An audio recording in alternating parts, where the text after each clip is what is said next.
Good morning class third. This is our Hindi book अविरल। तो last class में हमने कविता एक पढ़ी थी, हम हैं सूरज चांद सितारे। हमने इसको अच्छे से समझ भी लिया था और फिर हमने इसके न्यू वर्ड्स भी डिस्कस कर लिए थे, है ना। तो अब हम इसके अभ्यास कार्य को करेंगे। अभ्यास कार्य मतलब एक्सरसाइज वर्क, है ना। तो हम शुरू करते हैं फर्स्ट क्वेश्चन के साथ, कविता की बात। तो अभी हमने कविता पढ़ी थी। कविता में हमने पढ़ा था नन्हे नन्हे बच्चों के बारे में। क्या पढ़ा था हमने पढ़ा था कि बच्चे अपने आप को कहते हैं कि हम तो सूरज चांद सितारे हैं, हम छोटे छोटे बच्चे हैं और जैसे धूल के कण होते हैं हम वैसे ही हैं, पर जब ज़रूरत पड़ती है तो हम बड़े से बड़ा पर्वत बन सकते हैं। उसके बाद बच्चे कहते हैं कि हमारी तो अलग ही एक दुनिया है, हम मंदिर की मूरत में भी हैं और हमारी शक्लें भी भोली भाली हैं, ना तो हम रंग का भेदभाव करते हैं और हम सबका एक जैसा रंग है, और जितनी भी दिशाएं हैं यानी कि पूर्व पश्चिम उत्तर दक्षिण सभी दिशाएं भी एक जैसी हैं, और हम तो पृथ्वी माता यानी कि धरती माता के राज दुलारे हैं, धरती माता की गोद में खेलते हैं हम। और फिर से कहता है कि हम तो सूरज चांद सितारे हैं। सारे बच्चे बड़े हुए, मतलब धरती की ही गोद में सभी बच्चे बड़े हो गए। उसके बाद कहता है कि बच्चे कहते हैं हम सब की तो छत भी एक ही है और जो हम सांस लेते हैं वो सांस भी एक जैसी है, एक ही हवा आती है। और धूप चांदनी से, क्योंकि वो हमेशा उसमें ही रहते हैं, धूप में या फिर छाँव में, तो चांद की छाया में, तो वो उनके कपड़ों जैसी है और उनका पूरा शरीर ही धूप की मतलब किरणों से और चांद की चांदनी से ढका हुआ है। फिर वो कहते हैं कि हम तो विश्व के तारे हैं और हम हैं सूरज चांद सितारे, ठीक है ना। तो अब हम इसके मौखिक प्रश्न देख लेते हैं कविता की बात।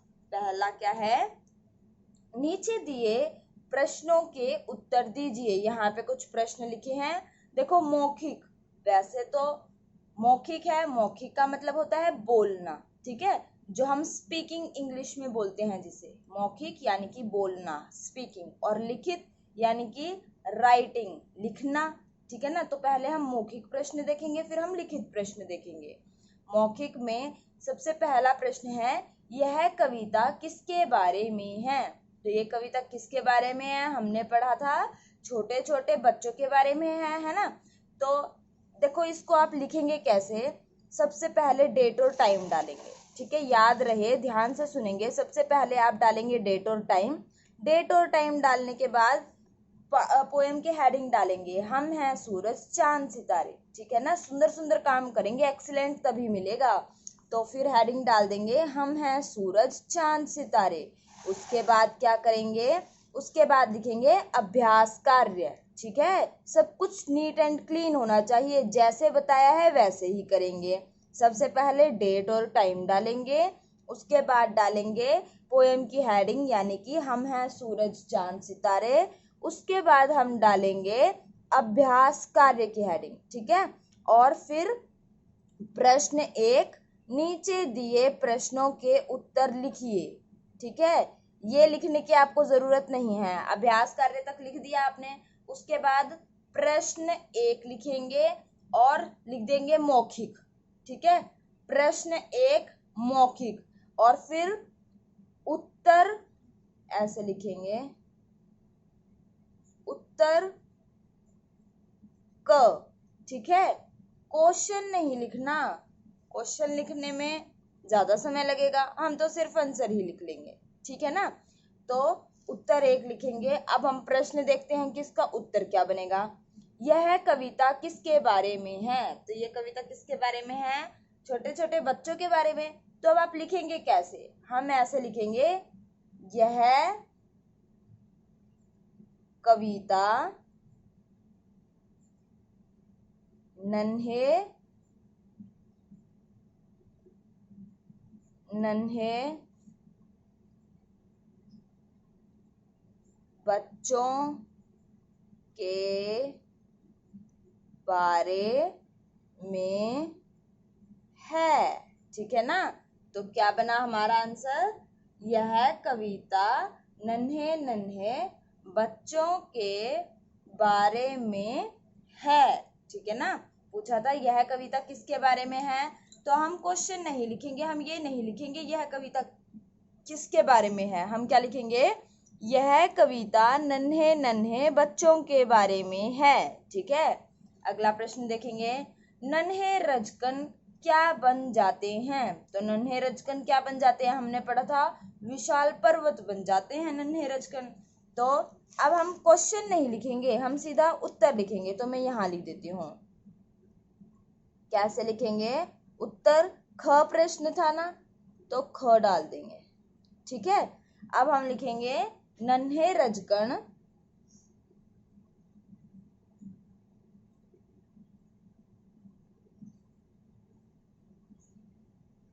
विशाल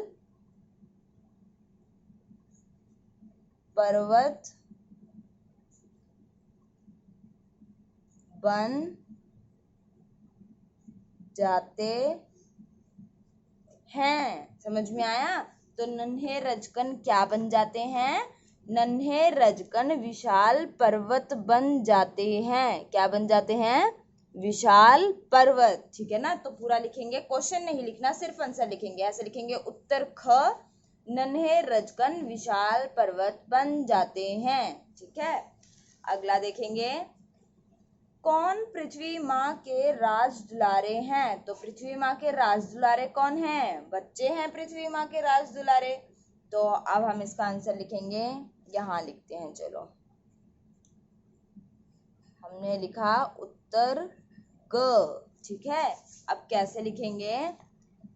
पृथ्वी माँ के राज दुलारे कौन हैं? तो बच्चे। तो हम लिखेंगे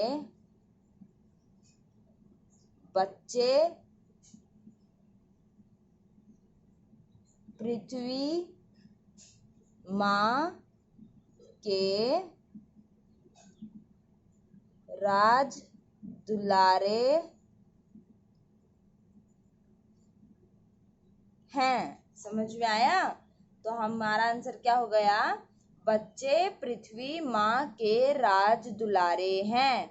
कौन पृथ्वी माँ के राज दुलारे हैं? तो बच्चे पृथ्वी माँ के राज दुलारे हैं। ठीक है ना, तो देखो एक बार दोबारा से देखते हैं सारे क्वेश्चन। हमें लिखना कैसे है पहले ये भी देख लेते हैं। सबसे पहले लिखा हमने डेट और टाइम। ठीक है, फिर हमने हेडिंग डाली कविता एक, हम हैं सूरज चांद सितारे। ठीक है, उसके बाद हमने लिखा अभ्यास कार्य। अभ्यास कार्य के बाद लिखा, जैसे ये 1 लिखा है ना, प्रश्न 1, ऐसे लिखेंगे प्रश्न 1। प्रश्न 1 के आगे लिख दिया हमने मौखिक। ठीक है, ये पूरा नहीं लिखना, हमें कम काम करेंगे पर अच्छा करेंगे। ठीक है, प्रश्न 1 मौखिक। उसके बाद हम क्या करेंगे? उत्तर क लिखेंगे सीधा, क्योंकि मौखिक के 3 पार्ट हैं, तो हम सीधे इनके आंसर लिखेंगे, क्वेश्चन नहीं लिखेंगे। ठीक है, तो उत्तर क। अब प्रश्न को 2 बार पढ़ेंगे। क्या पढ़ेंगे? बुक में से देखेंगे और उसे पढ़ेंगे। यह कविता किसके बारे में है? दोबारा बोलेंगे, यह कविता किसके बारे में है? तो उत्तर क्या हुआ? यह कविता नन्हे नन्हे बच्चों के बारे में है। किसके बारे में है? यह कविता नन्हे नन्हे बच्चों के बारे में है ना। तो हम सीधा आंसर लिखेंगे, इसका क्वेश्चन नहीं लिखना हमें। ठीक है, अगला प्रश्न देखेंगे, नन्हे रजकन क्या बन जाते हैं? दोबारा पढ़ेंगे, नन्हे रजकन क्या बन जाते हैं?